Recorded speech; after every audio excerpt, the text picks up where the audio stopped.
सभी देशवासियों को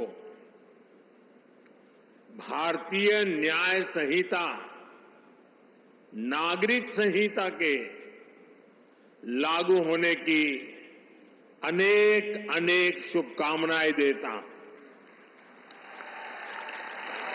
और चंडीगढ़ प्रशासन से जुड़े सबको बधाई देता हूं।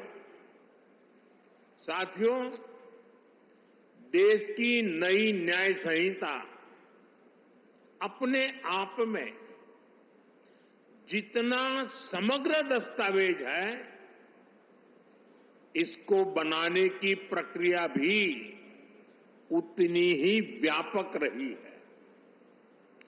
इसमें देश के कितने ही महान संविधानविदों और कानूनविदों की मेहनत जुड़ी है। गृह मंत्रालय ने इसे लेकर जनवरी 2020 में सुझाव मांगे थे। इसमें देश के मुख्य न्यायाधीशों का सुझाव और मार्गदर्शन रहा। इनमें हाई कोर्ट के चीफ जस्टिस, उन्होंने भरपूर सहयोग दिया।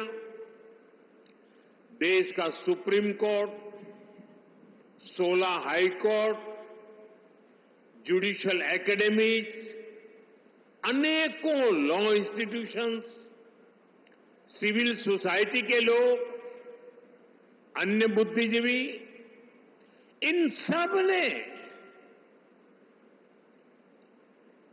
वर्षों तक मंथन किया, संवाद किया, अपने अनुभवों को पिरोया। आधुनिक परिप्रेक्ष्य में देश की जरूरतों पर चर्चा की गई। आजादी के 7 दशकों में न्याय व्यवस्था के सामने जो चैलेंजेज आए, उन पर गहन मंथन किया गया। हर कानून का व्यवहारिक पक्ष देखा गया, फ्यूचरिस्टिक पैरामीटर्स पर उसे कसा गया। तब भारतीय न्याय संहिता अपने इस स्वरूप में हमारे सामने आई है। मैं इसके लिए देश के सुप्रीम कोर्ट का, ऑनरेबल जजेस का, देश की सभी हाई कोर्ट्स का, विशेषकर हरियाणा पंजाब हाई कोर्ट का मैं विशेष आभार प्रकट करता हूं। मैं बार का भी धन्यवाद करता हूं कि जिन्होंने आगे आकर इस न्याय संहिता की ओनरशिप ली है। बार के सभी साथी बहुत बहुत अभिनंदन के अधिकारी हैं। मुझे भरोसा है सबके सहयोग से बनी भारत की ये न्याय संहिता भारत की न्याय यात्रा में मील का पत्थर साबित होगी। साथियों, हमारे देश ने 1947 में आजादी हासिल की थी। आप कल्पना करिए, सदियों की गुलामी के बाद जब हमारा देश आजाद हुआ, पीढ़ियों के इंतजार के बाद, लक्षावधि लोगों के बलिदानों के बाद जब आजादी की सुबह आई, तब कैसे कैसे सपने थे, देश में कितना उत्साह था। देशवासियों ने भी सोचा था अंग्रेज गए हैं तो अंग्रेजी कानूनों से भी मुक्ति मिलेगी। अंग्रेजों के अत्याचार का,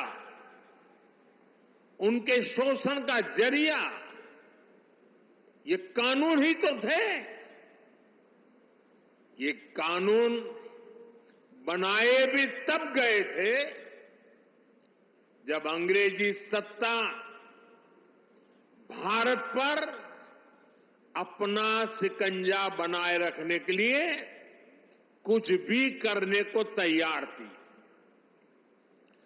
1857 में, और मेरे नौजवान साथियों को मैं कहूंगा याद रखिए, 1857 में देश का पहला बड़ा स्वाधीनता संग्राम लड़ा गया। उस 1857 के स्वातंत्र संग्राम ने अंग्रेजी हुकूमत की जड़ें हिला दी थी। देश के हर कोने में बहुत बड़ी चुनौती पैदा कर दी थी। तब जाकर के उसके जवाब में अंग्रेज 1860 में 3 साल के बाद इंडियन पिनल कोड यानी आईपीसी लेकर आए। फिर कुछ साल बाद इंडियन एविडेंस एक्ट लाया गया और फिर सीआरपीसी का पहला ढांचा अस्तित्व में आया।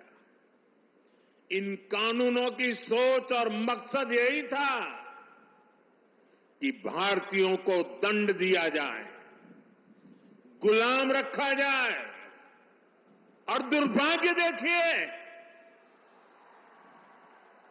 आजादी के बाद दशकों तक हमारे कानून उसी दंड संहिता और पिनल माइंडसेट के इर्द गिर्द ही घूमते रहे, मंडराते रहे। और जिनका इस्तेमाल नागरिकों को गुलाम मानकर होता था। समय समय पर इन कानूनों में छोटे मोटे सुधार करने के प्रयास हुए, लेकिन इनका चरित्र वही बना रहा। आजाद देश में गुलामों के लिए बने कानूनों को क्यों ढोया जाए, ये सवाल न हमने खुद से पूछा, न शासन कर रहे लोगों ने इस पर विचार करने की जरूरत समझी। गुलामी की इस मानसिकता ने भारत की प्रगति को, भारत की विकास यात्रा को बहुत ज्यादा प्रभावित किया। साथियों, देश अब उस कॉलोनियल माइंडसेट से बाहर निकले, राष्ट्र के सामर्थ्य का प्रयोग राष्ट्र निर्माण में हो, इसके लिए राष्ट्रीय चिंतन आवश्यक था। और इसलिए मैंने 15 अगस्त को लाल किले से गुलामी की मानसिकता से मुक्ति का संकल्प देश के सामने रखा था। अब भारतीय न्याय संहिता, नागरिक संहिता, इसके जरिए देश ने उस दिशा में एक और मजबूत कदम उठाया है। हमारी न्याय संहिता of the people, by the people, for the people की उस भावना को सशक्त कर रही है जो लोकतंत्र का आधार होती है। साथियों, न्याय संहिता समानता, समरसता और सामाजिक न्याय के विचारों से बुनी गई है। हम हमेशा से सुनते आए हैं कि कानून की नजर में सब बराबर होते हैं, लेकिन व्यवहारिक सच्चाई कुछ और ही दिखाई देती है। गरीब, कमजोर व्यक्ति कानून के नाम से डरता था। जहां तक संभव होता था, वो कोर्ट, कचहरी और थाने में कदम रखने से डरता था। अब भारतीय न्याय संहिता समाज के इस मनोविज्ञान को बदलने का काम करेगी। उसे भरोसा होगा कि देश का कानून समानता की, इक्वालिटी की गारंटी है।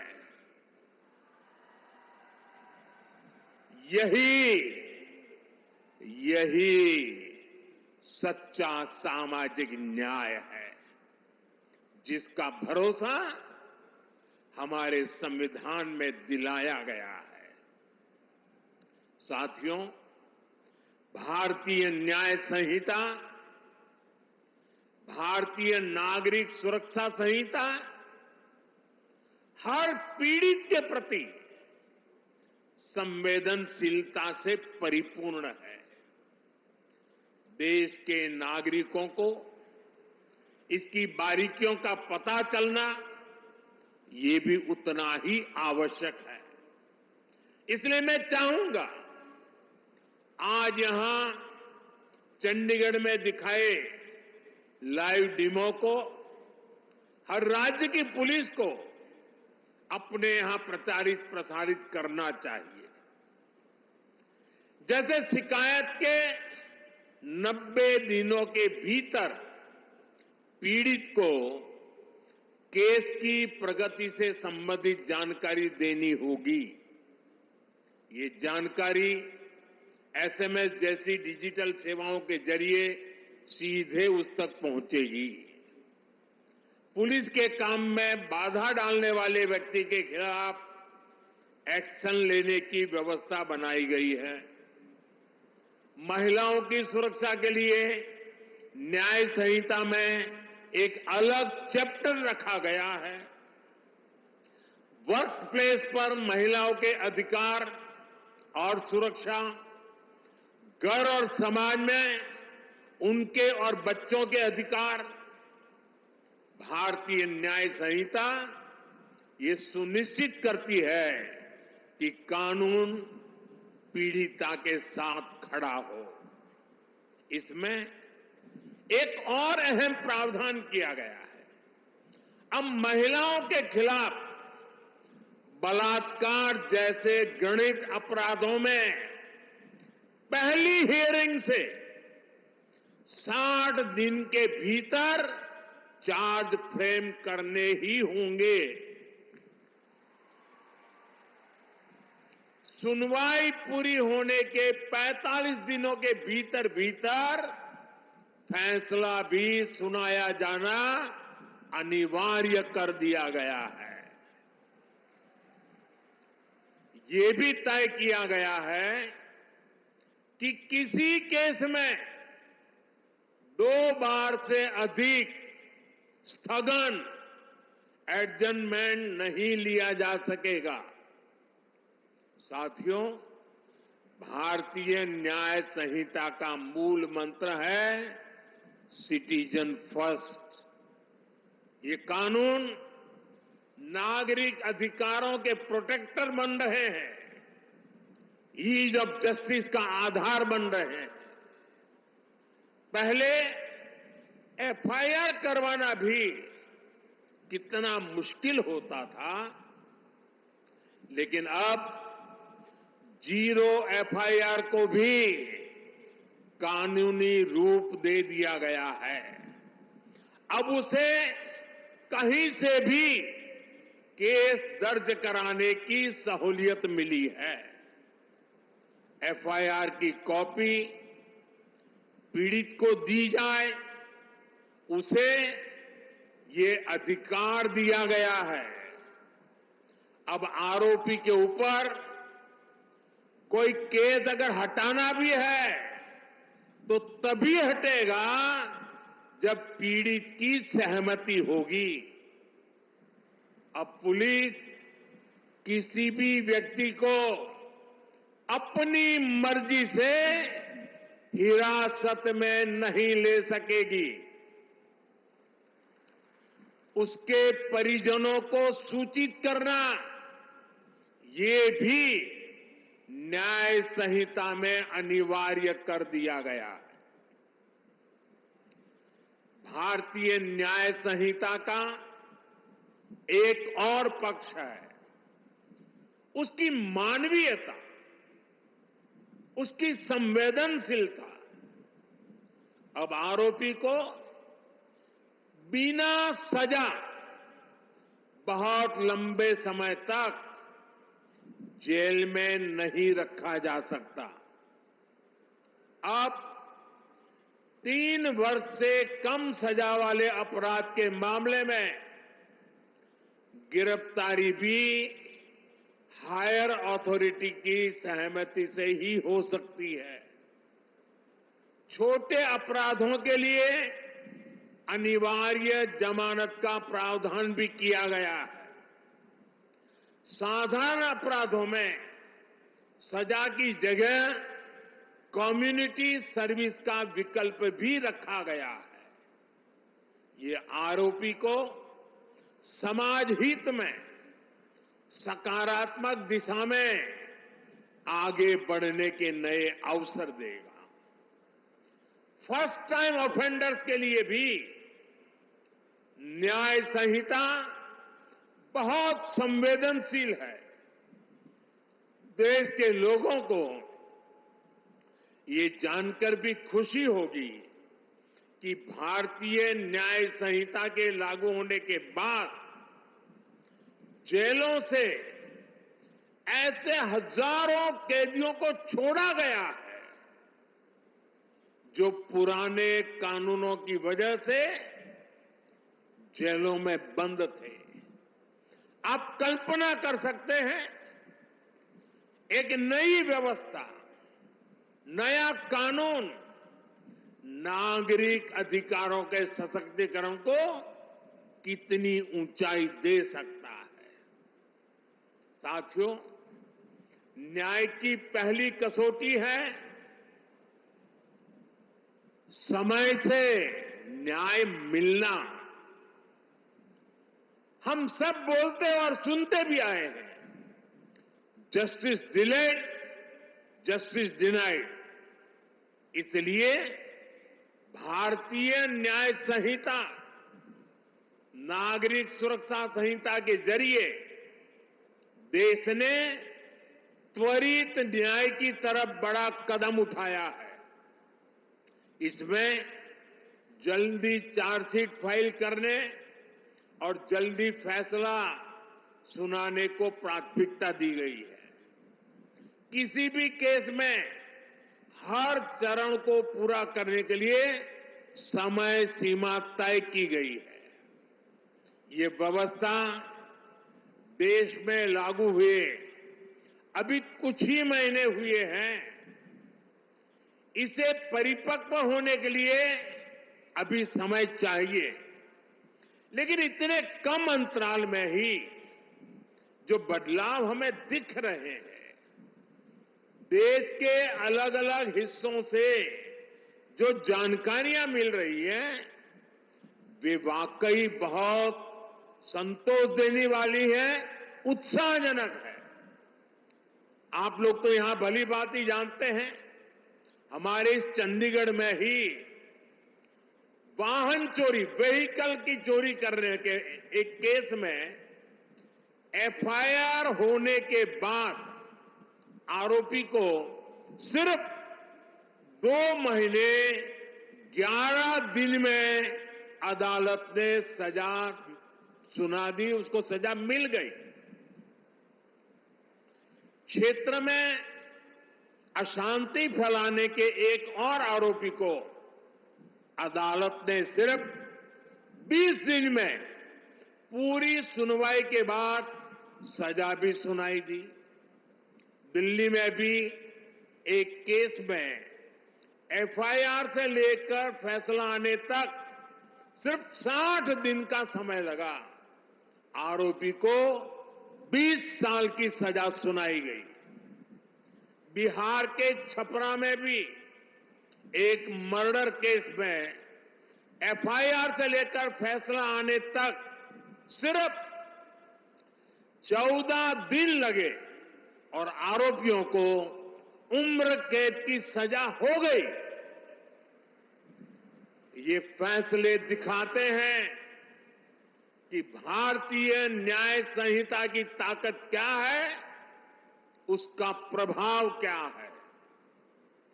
ये बदलाव दिखाता है कि जब सामान्य नागरिकों के हितों के लिए समर्पित सरकार होती है, जब सरकार ईमानदारी से जनता की तकलीफों को दूर करना चाहती है, तो बदलाव भी होता है और परिणाम भी आते हैं। मैं चाहूंगा कि देश में इन फैसलों की ज्यादा से ज्यादा चर्चा हो, ताकि हर भारतीय को पता चले कि न्याय के लिए उसकी शक्ति कितनी बढ़ गई है। इससे अपराधियों को भी पता चलेगा कि अब तारीख पर तारीख के दिन लद गए हैं। साथियों, नियम और या कानून तभी प्रभावी रहते हैं जब समय के मुताबिक प्रासंगिक हो।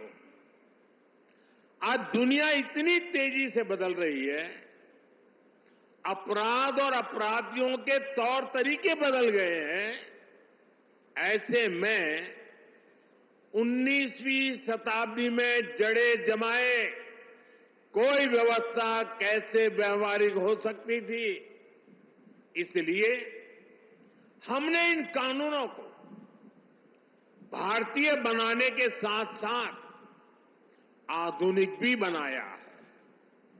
यहां अभी हमने देखा भी कि अब डिजिटल एविडेंस को भी कैसे एक महत्वपूर्ण साक्ष्य के रूप में रखा गया है। जांच के दौरान सबूतों से छेड़छाड़ न हो, इसके लिए पूरे प्रोसेस की वीडियोग्राफी को अनिवार्य किया गया है। नए कानूनों को लागू करने के लिए ई साक्ष्य, न्याय श्रुति, न्याय सेतु, ई समान पोर्टल जैसे उपयोगी साधन तैयार किए गए हैं। अब कोर्ट और पुलिस की तरफ से सीधे फोन पर इलेक्ट्रॉनिक मीडियम से सम्मन सर्व किए कर सकते हैं। विटनेस के स्टेटमेंट की ऑडियो वीडियो रिकॉर्डिंग भी की जा सकती है। डिजिटल एविडेंस भी अब कोर्ट में मान्य होंगे, वो न्याय का आधार बनेंगे। उदाहरण के तौर पर चोरी के मामले में फिंगरप्रिंट का मिलान, बलात्कार के मामलों में डीएनए सैंपल का मिलान, हत्या के केस में पीड़ित को लगी गोली और आरोपी के पास से जब्त की गई बंदूक के साइज का मैच, वीडियो एविडेंस के साथ ये सब कानूनी आधार बनेंगे। साथियों, इससे अपराधी के पकड़े जाने तक अनावश्यक समय बर्बाद नहीं होगा। ये बदलाव देश की सुरक्षा के लिए भी उतने ही जरूरी थे। डिजिटल साक्ष्यों और टेक्नोलॉजी के इंटीग्रेशन से हमें आतंकवाद के खिलाफ लड़ने में भी ज्यादा मदद मिलेगी। अब नए कानूनों में आतंकवादी या आतंकी संगठन कानून की जटिलताओं का फायदा नहीं उठा सकेंगे। साथियों, नई न्याय संहिता, नागरिक सुरक्षा संहिता से हर विभाग की प्रोडक्टिविटी बढ़ेगी और देश की प्रगति को गति मिलेगी। कानूनी अड़चनों के कारण जो भ्रष्टाचार को बल मिलता था, उस पर लगाम लगाने में मदद मिलेगी। ज्यादातर विदेशी निवेशक पहले भारत में इसलिए निवेश नहीं करना चाहते थे क्योंकि कोई मुकदमा हुआ तो उसी में वर्षों निकल जाएंगे।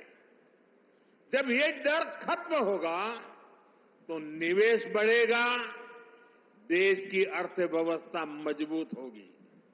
साथियों, देश का कानून नागरिकों के लिए होता है, इसलिए कानूनी प्रक्रियाएं भी पब्लिक की सुविधा के लिए होनी चाहिए।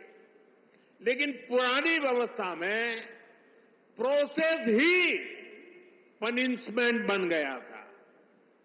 एक स्वस्थ समाज में कानून का संबल होना चाहिए, लेकिन आईपीसी में केवल कानून का डर ही एकमात्र तरीका था। वो भी अपराधी से ज्यादा ईमानदार लोगों को, जो बेचारे विक्टिम हैं, उनको डर रहता था। यहां तक कि सड़क पर किसी का एक्सीडेंट हो जाए तो लोग मदद करने से घबराते थे। उन्हें लगता था कि उल्टा वो खुद पुलिस के पचड़े में फंस जाएंगे। लेकिन अब मदद करने वालों को इन परेशानियों से मुक्त कर दिया गया है। इसी तरह हमने अंग्रेजी शासन के 1500 से ज्यादा कानून, पुराने कानूनों को भी खत्म किया। जब ये कानून खत्म हुए तब लोगों को हैरानी हुई थी कि क्या देश में ऐसे ऐसे कानून हम ढो रहे थे, ऐसे ऐसे कानून बने थे। साथियों, हमारे देश में कानून नागरिक सशक्तिकरण का माध्यम बने, इसके लिए हम सबको अपना नजरिया व्यापक बनाना चाहिए। ये बात मैं इसलिए कह रहा हूं क्योंकि हमारे यहां कुछ कानूनों की तो खूब चर्चा हो जाती है, चर्चा होनी भी चाहिए, लेकिन कई अहम कानून हमारे विमर्श से वंचित रह जाते हैं। जैसे आर्टिकल 370 हटा, इस पर खूब बात हुई। 3 तलाक पर कानून आया, उसकी खूब चर्चा हुई। इन दिनों वक्फ बोर्ड से जुड़े कानून पर बहस चल रही है। हमें चाहिए हम इतना ही महत्वपूर्ण उन कानूनों को भी दें जो नागरिकों की गरिमा और स्वाभिमान बढ़ाने के लिए बने हैं। अब जैसे आज अंतर्राष्ट्रीय दिव्यांग दिवस है। देश के दिव्यांग हमारे ही परिवार के सदस्य हैं, लेकिन पुराने कानूनों में दिव्यांगों को किस कैटेगरी में रखा गया था? दिव्यांगों के लिए ऐसे ऐसे अपमानजनक शब्दों का प्रयोग किया गया था जिन्हें कोई भी सभ्य समाज स्वीकार नहीं कर सकता। हमने ही सबसे पहले इस वर्ग को दिव्यांग कहना शुरू किया। उन्हें कमजोर फील कराने वाले शब्दों से छुटकारा दिया। 2016 में हमने rights of persons with disabilities act लागू करवाया। ये केवल दिव्यांगों से जुड़ा कानून नहीं था, ये समाज को और ज्यादा संवेदनशील बनाने का अभियान भी था। नारी शक्ति वंदन अधिनियम अभी इतने बड़े बदलाव की नींव रखने जा रहा है। इसी तरह ट्रांसजेंडर से जुड़े कानून, मीडिएशन एक्ट, जीएसटी एक्ट, ऐसे कितने ही कानून बने हैं जिन पर सकारात्मक चर्चा आवश्यक है। साथियों, किसी भी देश की ताकत उसके नागरिक होते हैं और देश का कानून नागरिकों की ताकत होता है। इसलिए जब भी कोई बात होती है तो लोग गर्व से कहते हैं कि I am a law abiding citizen. कानून के प्रति नागरिकों की ये निष्ठा राष्ट्र की बहुत बड़ी पूंजी होती है। ये पूंजी कम न हो, देशवासियों का विश्वास बिखरे ना, ये हम सबकी सामूहिक जिम्मेदारी है। इसलिए मैं चाहता हूं कि हर विभाग, हर एजेंसी, हर अधिकारी और हर पुलिसकर्मी नए प्रावधानों को जाने, उनकी भावना को समझे। विशेष रूप से मैं देश के सभी राज्य सरकारों से अनुरोध करना चाहता हूं, भारतीय न्याय संहिता, नागरिक सुरक्षा संहिता प्रभावी ढंग से लागू हो, उनका जमीन पर असर दिखे, इसके लिए सभी राज्य सरकारों को सक्रिय होकर काम करना होगा। और मेरा फिर कहना है, नागरिकों को अपने इन अधिकारों की ज्यादा से ज्यादा जानकारी होनी चाहिए। हमें मिलकर इसके लिए प्रयास करना है, क्योंकि ये जितना प्रभावी तरीके से लागू होंगे, हम देश को उतना ही बेहतर भविष्य दे पाएंगे। ये भविष्य आपके भी और आपके बच्चों का भी जीवन तय करने वाला है। आपके सर्विस सेटिस्फैक्शन को तय करने वाला है। मुझे विश्वास है, हम सब मिलकर इस दिशा में काम करेंगे, राष्ट्र निर्माण में अपनी भूमिका बढ़ाएंगे।